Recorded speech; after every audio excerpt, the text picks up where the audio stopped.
Everyone. Welcome to Arts for the Health of It, presented by Hearts Need Art, creative support for patients and caregivers. It's a podcast where you can learn all about how the creative arts can benefit your life. I'm your host, Richard Wilmore. And before we start this episode, I have a very exciting big announcement, but I can't do it alone because I need my friend Hurricane H to come out here and tell us all about it.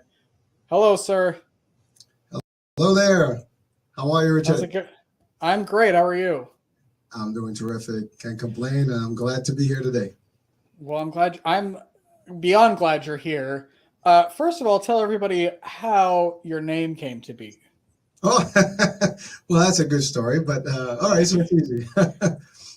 I've been working all my life in New York City, so we tend to be a little bit too aggressive, I guess, in our approach. So I moved out to an opportunity in Philadelphia, and the pace was a little slower than the usual. And so every time I went somewhere, my name is Hisham, and so everybody's like, "Oh, here comes Hurricane H." So H as in Hisham short.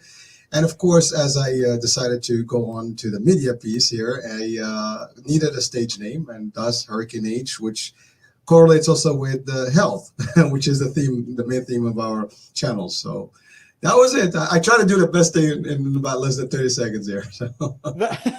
It makes me think that I need to come up with a better name for myself because Richard Wilmore doesn't sound that exciting, really, on paper or when you're saying it, as opposed to Hurricane H.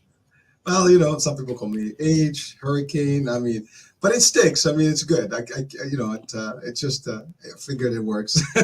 Yeah. We're coming up on the end of season 1 of Arts for the Health of It. We've done almost 50 episodes when you're watching, and I'm very excited to announce a partnership with you and your iHealth network. Can you tell everybody what that is, why you started it, and why we were lucky enough to be brought on? Well, that's great. Thank you for asking. And so first things first. It started as an idea that I've had for years, where I wanted to actually do a podcast concept or YouTube channel for a company I worked for, and at a time they did not see value of it, which kind of like intrigued me a little bit. Like, okay, well, yeah, it should be an exciting thing. A lot of stuff's going on today on the social media, and especially in broadcasting and streaming. And so that didn't work. So I took the challenge upon myself. So you know what? If you guys don't want it, I'll do it. And that's exactly how it all started. So I put in, but I needed something that's got an edge, something that's different. We hear about the Weather Channel. We have a lot of news out there, a lot of media out there, but we don't have anything about health.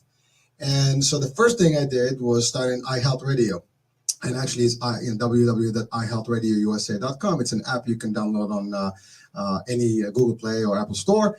And so it started that way. And basically what I do is I started doing my own shows and posting them up, and then I load up the actual audio to the radio, and I have music playing in between different segments, and that's how I started. That's 2 years and a month so far. That's the history. And then as I was doing that, I'm like, well, if I'm doing this on a video, why can't I just make it a full gamut and make it a big deal?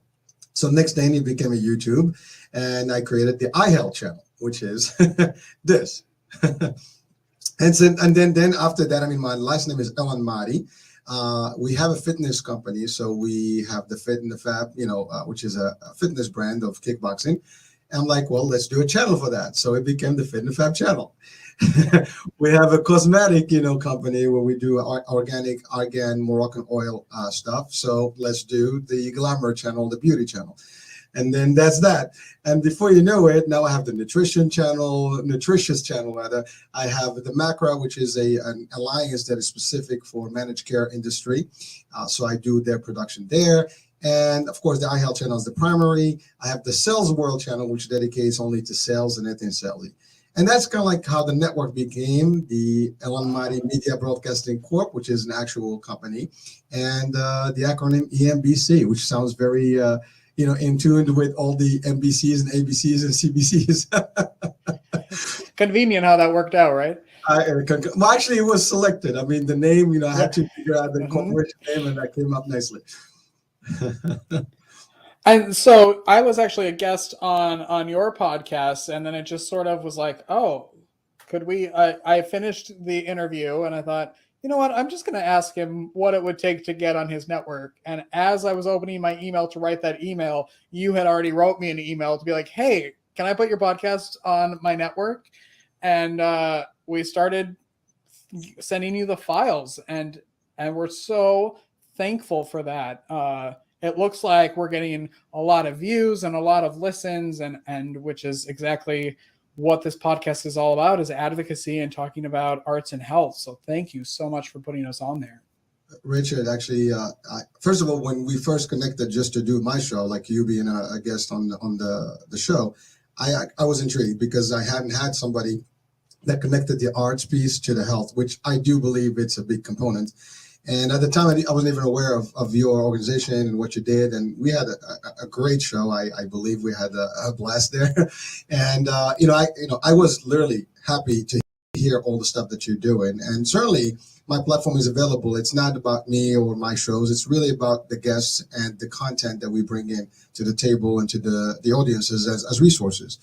And you are a terrific resource. And then I started watching your shows, and then I saw all the guests that you have. And you know what? My platform is airing. It's available. It's all over, and it's streaming pretty much everywhere except Apple TV right now, and that's coming soon. So the idea was, why not, right? You loved it. I loved it. And yes, you did send me the first files. And by the way, those shows are already been broadcasted all over, and they are still. I saw that. Yes. They're rebroadcasting, they're on the radio, and they'll continue broadcasting over and over. And as you book new shows and as you actually record new ones, they will be coming on. And really, you guys are bringing some real value out there. And the other piece about this, and I know you're more focused on the Texas area and locally, but these messages, these resources, these feeds that you guys give, these information, the insights that you are giving, are basically broadcasted right now worldwide. I mean, we have downloads in Europe, in Canada, in Australia, in Africa, Asia, you name it, we have it. And we've had some nice downloads, already. And to your point, good views on YouTube and Instagram. So it's happening. And again, I was excited to have this opportunity, and I'm actually excited today to be here just to announce it and our partnership. And this is just the beginning of the long term. And I do see our network growing. And now you are part of the family, and you are part of this. And Richard, you're in a team, baby. That's it. I know. I'm so excited to grow with this, because it's such a good step for arts and health, and for our podcast, and for health in general. And we have talked to people worldwide. Our guest today on the show is from Australia, which is why we're filming it late. So we get to talk to people from all over the world, which is really, really cool. How do people best find us and your network to be able to watch and download and listen and all the things? So first things first, for the radio, for anybody that wants to just listen to the shows, it's in every podcast platform. You think it's there, even including iHeartRadio, which is unique. iHealthRadio. So the iHealth is in iHeart. And, we're on Amazon, we're on Spotify, TuneIn, iTunes. Again, like a core, RS, and all on the. I mean, you can download the application on your phone, and it plays music, different times. Our shows are 6 a.m., 9, 12, 3, 5, and 7 p.m. Of course, Arts and Health will be broadcast on different days at different times. We try to keep the scheduling the same, but it depends which weeks it will vary. But people can, and also I switch them on purpose because I want to make sure that different people that listen in can get access to the actual shows, because they may miss it. And they replay at least a month and a half later, they'll replay again, so people get a chance to hear them. And of course, for the media version of it, again, it's Vimeo, YouTube, Roku. If you have Roku, you can download the iHealth channel and watch all these things. If you have Twitch, it's on Twitch. It's on Facebook, our actually the NBC TV network on Facebook. It is also on in Instagram, on Twitter. I mean, like I said, if it's out, if you're on social media, you're gonna hear it, you're gonna view it, you're gonna see it, you're gonna enjoy it. Well, I enjoy speaking with you all the time. You're so much fun, and you have so much energy, and I can't, again, stress how thankful we are here at Hearts Need Art and Arts for the Health of It for this partnership, and it's just the beginning. Yes, sir, and I appreciate it. Thank you so much for the opportunity and for trusting us. I mean, and trusting me personally. And this is just the beginning of a long term and great success. No doubt. But before you know it, people will be paying us to do this. Hey, listen, I mean, again, right now, it's that the idea is that this is going to become a media stream and, primary one. And, we don't charge people for this, but we certainly, there will be opportunities for sponsorships and other things. And a lot of people can actually benefit from it. And you know what? The more we bring into people, I think we bring value and the real stuff. I mean, this is not about just news and bad news. It's all about health and how to be conscious about health and how to be better mentally, physically, you name it. I mean, it's just that. Yeah, it's so true. I know you have an interview tonight. I'm about to do an interview, so I'm going to let you go. But thank you so much, and I look forward to working with you. Richard, thank you for the opportunity, and let's do this. Let's make it happen. All right, Hurricane H, everyone. Go find us on the iHealth and network. I'm so excited about this partnership. I can't even tell you. But we also have a really fun guest today, too, that we're about to talk to. Because in another life, I wanted to be a game show host. And our guest today created a game called Song Saga that you can play with your family and friends that will really actually teach you how to connect and learn about your family and friends and remember things. So it's a trip down memory lane, and I'm so excited to talk to him. And he calls himself the Joy Pusher. So what's not to love about that? So why don't we start the show? Welcome to Arts for the Health of It, a podcast where you will discover creative ways to improve your health and well-being. Someone may have told you that art isn't for you, but they were wrong. Anyone can create arts for the health of it. No talent or experience necessary. I'm just a little songbird, try to fly my way homeward with the melody, and I make the beat. Don't know where it'll take me, cause when I'm in the dark of night, I sing my way back to the light. Come along with me, and your heart will see that a song changes everything. Oh, oh,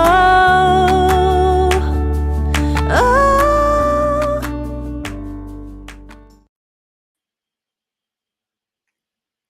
Nothing makes me happier than game nights at my house, and this game is going to be added. Hi, Eran.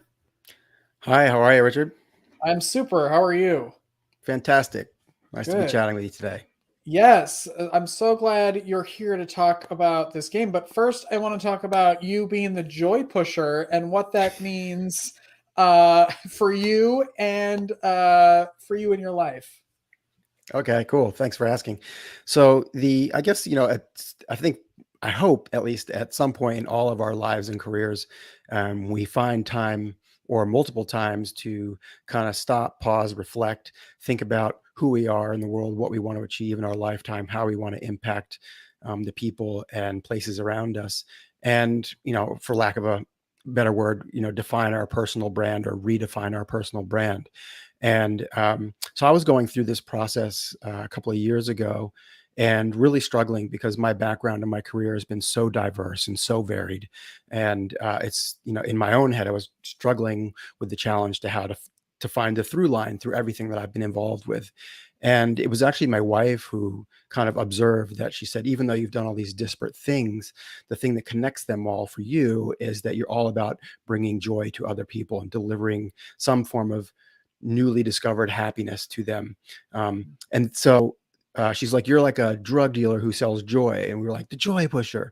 And so it stuck. And then I had to kind of go back through the process and go, oh, wait a minute, can I actually retrofit that into a career? Can I retrofit that into, a whole lifetime of doing different things? And is it a flag I can plant in the ground and move forward with confidently? And so I decided that it was, and it does get a really positive reaction, which is, already delivers joy from the minute people first hear it, which I think is, a sign of its indicative and hopeful success for me personally and professionally. And so that's sort of the origin story. And I mean, you do so much with with that title, can you tell everybody if they go to your website, like what they'll find there, and all the different ways that they can actually connect with you, and the different ways that you're pushing joy? Sure. I mean, in terms of connecting with me, my personal website is, the best place to do that. And it's EranThomson.com. My first name is spelled ERAN. Surname is THOMSON, no P. We call it a dry Thompson. So EranThomson.com is where you can learn all about me if you're interested. I think in terms of the through line that I talked about and how to connect all those points back to joy, I started my career in advertising and marketing as a creative and a creative director. And whilst a lot of people hate advertising and find it quite intrusive and annoying, at the top of that industry, or the top of that profession, there are a handful of really great kind of creative agencies that do the kind of ads that we still talk about. The Super Bowl was not too long ago, and people are still talking about some of the really funny, engaging, entertaining stuff that they saw then. And that was the kind of stuff that I was really excited about doing. And so because of that, it is possible, using the Super Bowl ads as an example, that advertising can bring joy, bring laughter, bring a smile, as well as educate, entertain, and inspire. So I felt like I had sort of legitimately ticked that box. And most of the stuff the work that I'd done during my advertising career did drift towards humor, comedy, sometimes smart when necessary, but my default was always humor and comedy. And then later in my career, as I was looking for tools to become a better writer, a better leader, a better communicator, and a better creative director, one of the things I discovered was improvisation. And so I took a class out in LA, and then and kind of fell in love with it. And every improv class, if anyone in your audience has ever taken one, you probably know that every class has someone in it who we affectionately call the asshole. And I was that person in my class. And what that usually means is the person thinks they're funny and is trying to impress everyone else in the class. And so that's what I was doing. And what I quickly realized was that improvisation really isn't about being funny. It's about being present. It's about being aware. It's about being authentic. It's about responding to what's just been said rather than always trying to interject your own agenda and interrupt everyone else. So you learn skills like active listening and how to be a great communicator and a great collaborator.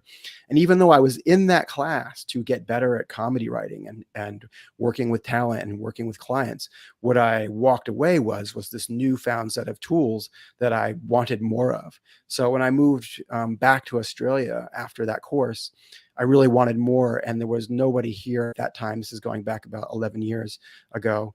There was no one here teaching improvisation at the level that I was being taught in Los Angeles. So very naively and with much optimism, I started flying people over from LA to run weekend workshops.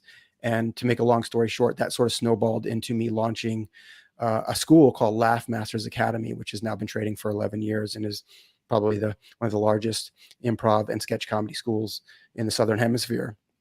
And so again, whilst my path to improvisation was comedy and humor and joy, the thing that I fell in love with it was more about life skills. But then coming here and ending up launching this school, we've delivered thousands of hours of joy to students and audiences and people who've participated in our classes and workshops.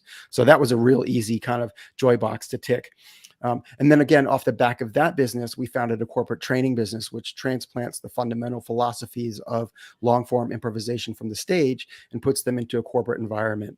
And very simply, why that makes sense is because of this thing called the ensemble philosophy. And what that really means is sort of like adopting a we mindset rather than a me mindset, and creating an environment in your workplace where everyone who comes into the office every day understands, trusts, believes, and accepts that everyone around them will support their actions, choices, ideas, and decisions and make them look good. And when you can walk into the office every day with that level of trust and confidence that you are supported, welcomed, wanted, and your ideas will be heard and listened to and respected, no matter how ridiculous they are, because everyone there knows that even a ridiculous idea can lead to a great idea. That's incredible. Like, who doesn't want to go to work in that kind of environment, in that kind of place? Because it's a joyful place to work. So again, joy, ticking that box. Again, it's broader than just joy, but I could find that thread. And then from my advertising career, I did a kind of very, to people who know me well, what seemed like an outrageous dogleg into startup land. And I ended up starting co-founding a superannuation business, which for your non-European and non-Australian listeners, superannuation is basically a hybrid product of Social Security and like a 401k. So it's a retirement investment vehicle. And we were looking around at that industry going, it's too big, it's too broken, it can't adapt to the way the world works today. It is embracing digital. Everyone hates it. Nobody understands it. And yet, at least for Australians, it's their single biggest asset, because we were required by law to put a minimum of 9.5% of any money we earn into it. So, you probably don't save 9.5% of your money anywhere else. So everyone has this asset that they mistreat or ignore. And we were like, there's a really interesting opportunity here.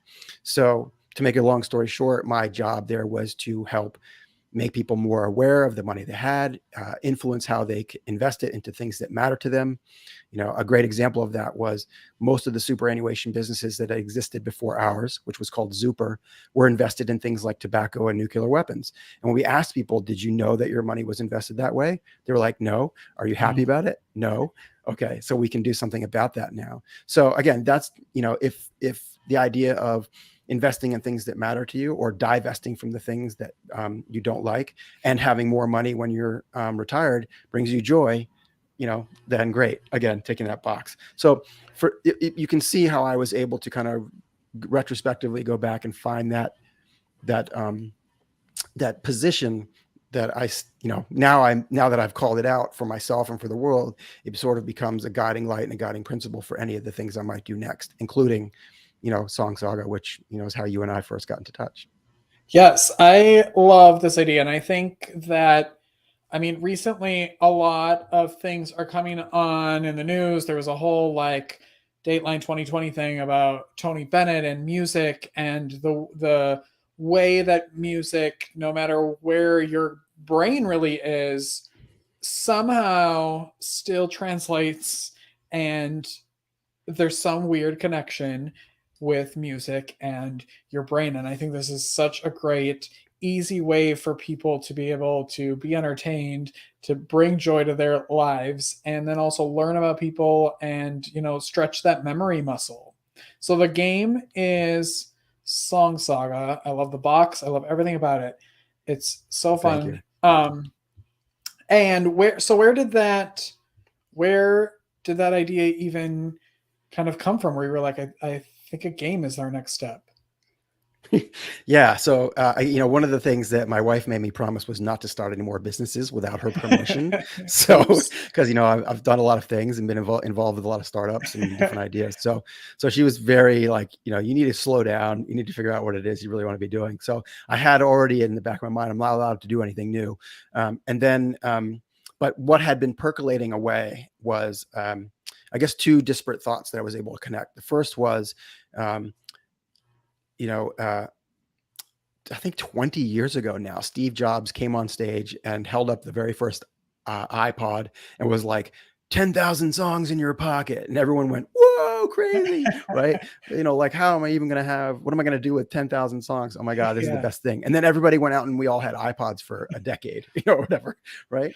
And now with the advent of music services like Spotify, Apple Music, Amazon Music, YouTube Music, all of us have 60 million songs in our pocket. We have all the songs in our pocket. And not only that, the songs in your pocket are the same songs in my pocket. Even if we have different playlists, even if we have different preferences or musical taste, the reality is that all of a sudden, everyone in the world has access to the largest total music library that perhaps has ever existed. And so when I realized this, I was like, there has to be a way to gamify that, to make that playful and fun, to, not only as a music aficionado, but as someone who likes to discover new music. And also, as you touched on earlier, the power of music as a mnemonic device to spark memory and remind us of the moments and memories that have meaning to us. So these two things were just kind of percolating in my brain. And then the origin story of Song Saga is basically, we went away for a long weekend with another couple, my wife and I and another couple, and we were sitting around after dinner, drinking some red wine, listening to music. And it just so happened to be the 1-year anniversary of my father-in-law's passing. And so as we were sitting around chatting, my wife kind of just asked the group, she said, hey, it's been a year since my dad died, and would it be all right if I played a song that reminds me of him and kind of honor of him and his life. And we were all like, yeah, of course.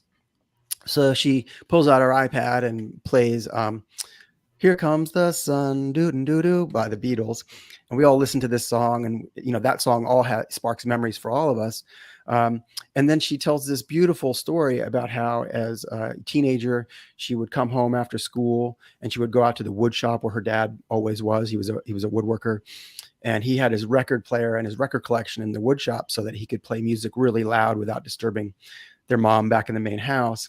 And they would dance in the sawdust together and listen to music. And it was just like this beautiful memory attached to this beautiful song. And then our other friend was like, well, I have a song that reminds me of my dad.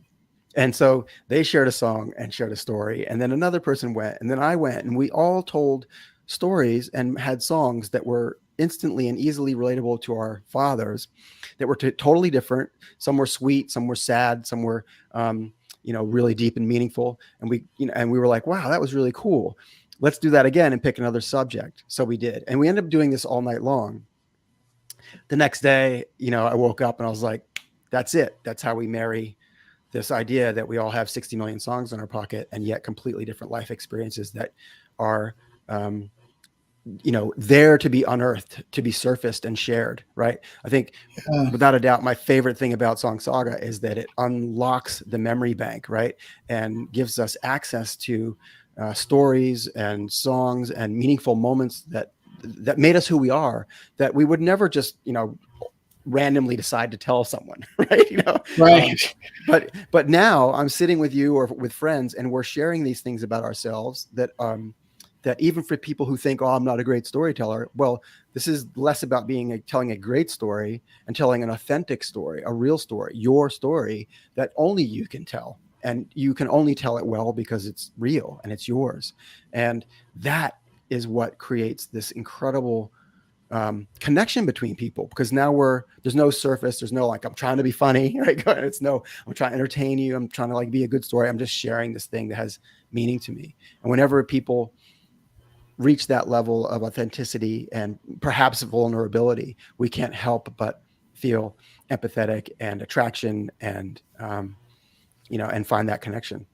That's such a great merge of so many amazing things. I want to take a quick break, and then we're going to come back and kind of dive into the game about how you play, and then also how someone has a chance to win a copy of the game. So we will be right back after this break.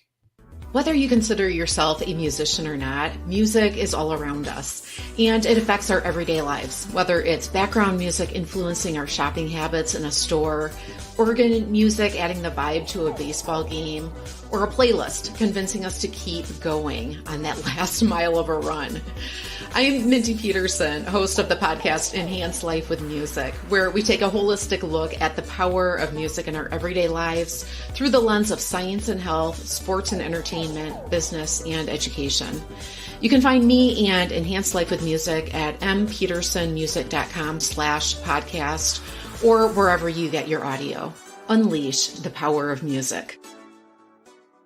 Make your day richer with The Richard Wilmore Show.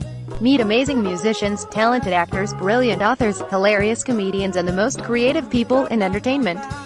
Download the KP Media TV app to watch on Apple TV, Roku, and Amazon Fire. Medical professionals are burning out at an alarming rate. Burnout can cause health workers to feel hopeless, trapped, helpless, worthless, depressed, sleepless, and tired. By joining the Hearts Need Art Gratitude Grams program, medical staff receive a personalized email and video from a musician, an artist, or writer once a week that includes a message of thanks, an encouraging song, uplifting poem, or a simple art activity. After watching their gratitude gram, participants report feeling more hopeful, empowered, energized, and appreciated. If you are or know a healthcare worker that would like to receive free gratitude grams, please visit heartsneedart.org. We're back with Eran Thomson, the creator, the joy pusher, and the creator of this game right here, Song Saga, which we were talking about before the break. Can you please tell everybody how you play the game if you want to, and then I'd love to like see some of the cards so people can kind of see the types of things that they're going to get into. Sure, no problem. All right, so basically, at its core, Song Saga is some people have described it sort of like Cards Against Humanity meets the famous BBC radio show Desert Island Discs. It's sort of like a conversation card game that gets people sharing the stories and the soundtrack of their lives. And the way that it works is inside the box, there's a few different cards. There are green cards, which look like this, which all have prompts on them, which are designed to spark a memory of the music and moments that have meaning to you. And I'll give you some examples in a sec. Then there are gold cards, which are award cards, and the players can give these to each other. And I'll explain what those mean in a sec. And then there's blue cards, which are the You Rock cards. And these are how these are how you keep score. Right. So, I mean, one of the funny things about Song Saga when we were defining the rule set was when we tested it in Australia where I'm based, people were like, oh, wow, this looks really cool and fun. How do you play? And so we're like, oh, well, this is how you play. And then we took it to America to test it before we did our first print run. And everyone was like, oh, this looks really cool and fun. How do I win?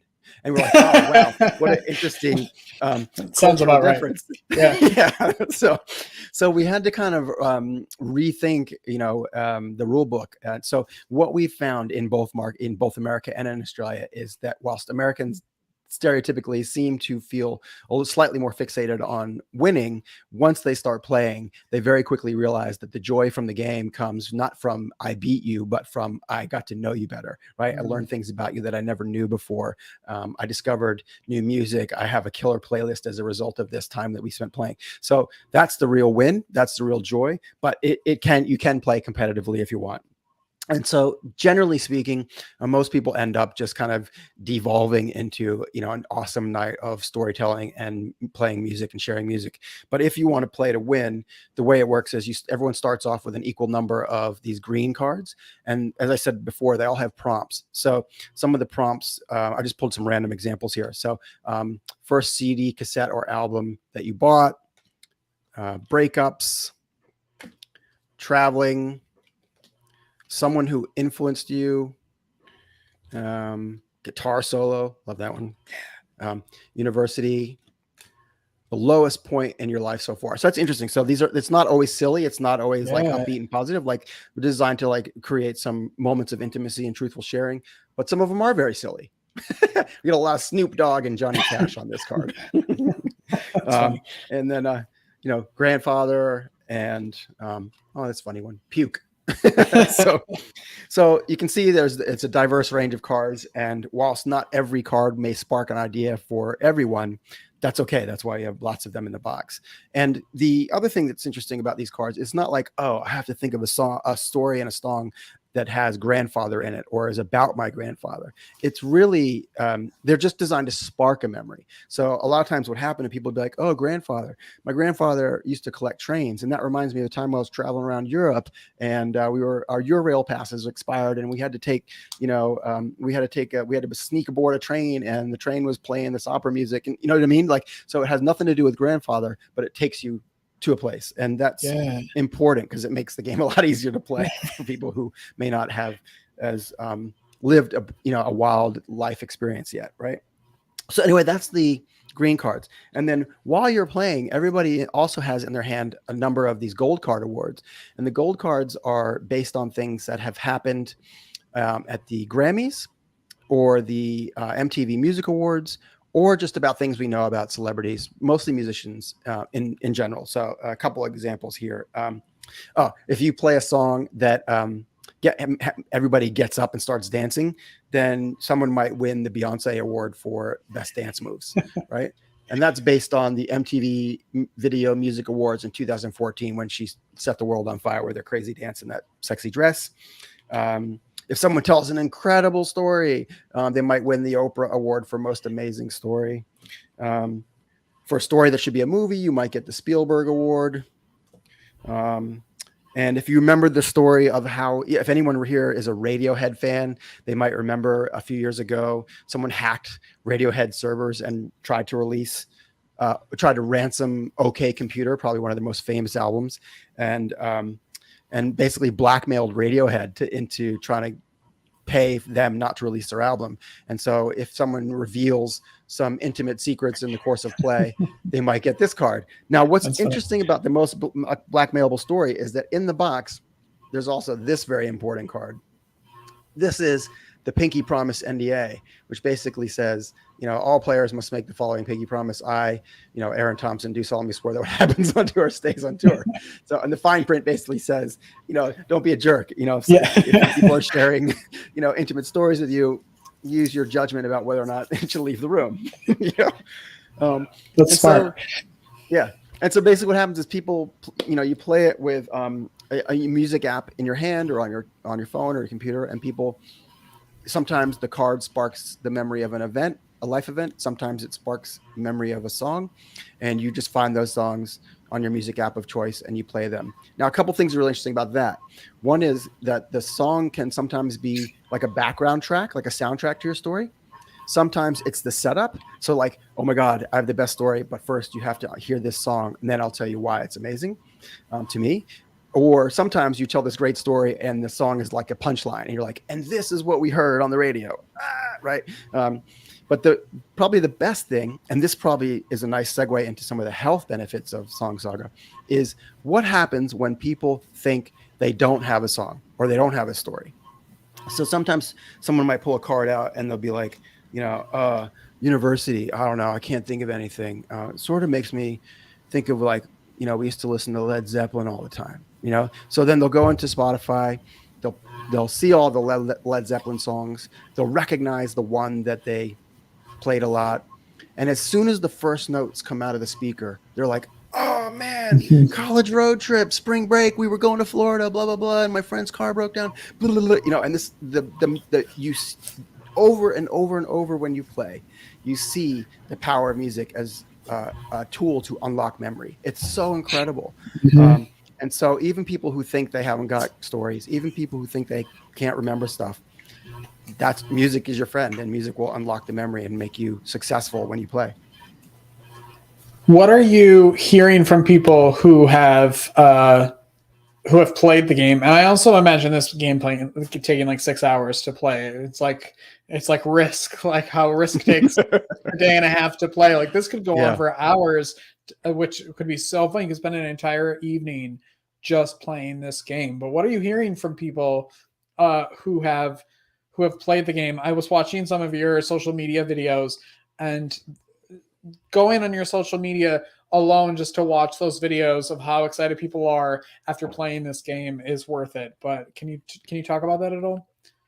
Yeah, sure. I mean, the feedback has been great, and I think some of my favorite things that we've heard people say about Song Saga are like, we did a test group with a group of guys who went to high school together and have known each other for 20 years, right? And they're playing this game, and they are gobsmacked and dumbfounded that for a group of guys who pride themselves on being best friends for a lifetime, that they were discovering new things about each other. And my favorite quote was, dude, I've known you for 20 years. How could I not know this about you? Like, it's just incredible to them.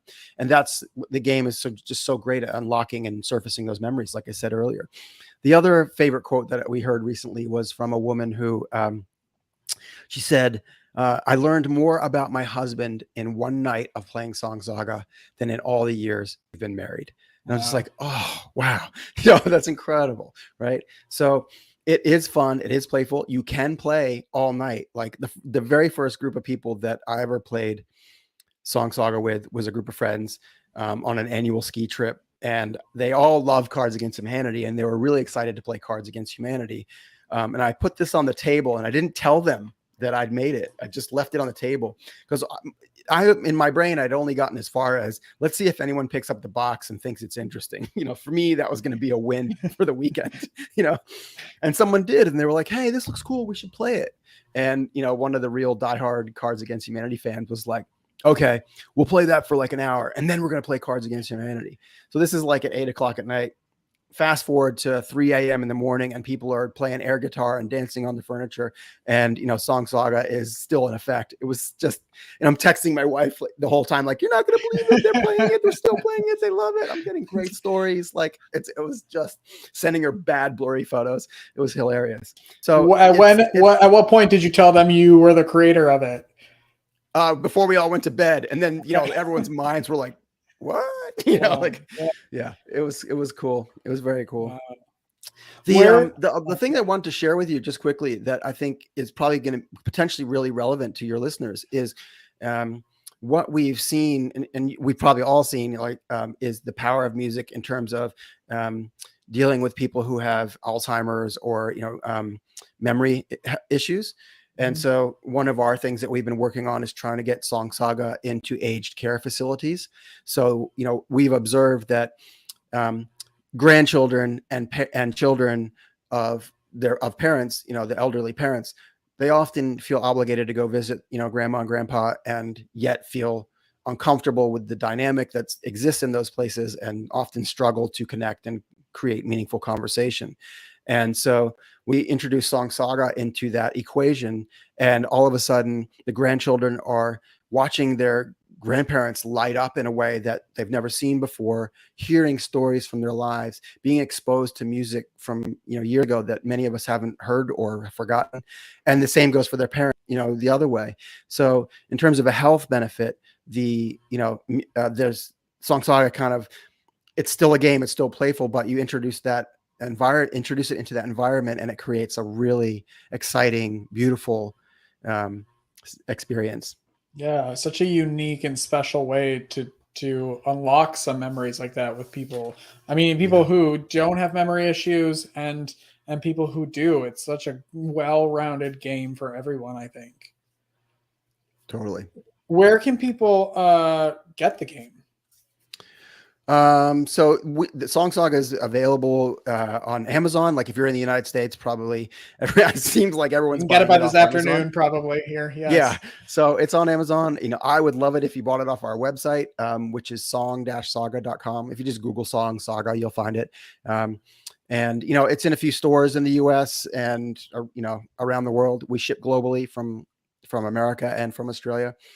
So yeah, definitely check it out, and love to get more people enjoying moments of meaningful connection with the game.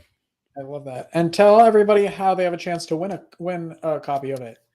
Yeah, so on our website we have a page which you can enter the Arts for the Health of It podcast and enter to win a free copy.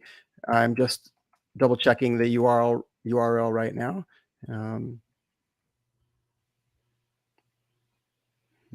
Nothing found. You may need to edit this. I remember, I believe it's song-saga.com/podcast, I believe, but we'll put it in the show notes. Let's put it in the show notes. Sorry, I thought I had it handy, but it's not popping up. But yeah, we'll put that in the show notes. Go there and enter to win a copy and start playing, or go on their website and just purchase it, because I think it's a great game. Eran, I can't thank you enough for jumping on and talking about this. I'm so excited. We just had a game night here a couple of weeks ago, and I'm very sad that I don't have this game, but there's another one planned for May. So I plan on ordering the game and making sure it's available for everybody. Oh, wonderful. Thank you so much, Richard. I think what you're doing is really great, and I appreciate you letting us be a part of it. Of course. Anytime. Congratulations on the success of it. And I'm happy to meet the Joy Pusher. Thank you very much. That's our show, everyone. Make sure you like and subscribe wherever you're watching and listening. We'll be back next time. Keep creating. Bye-bye.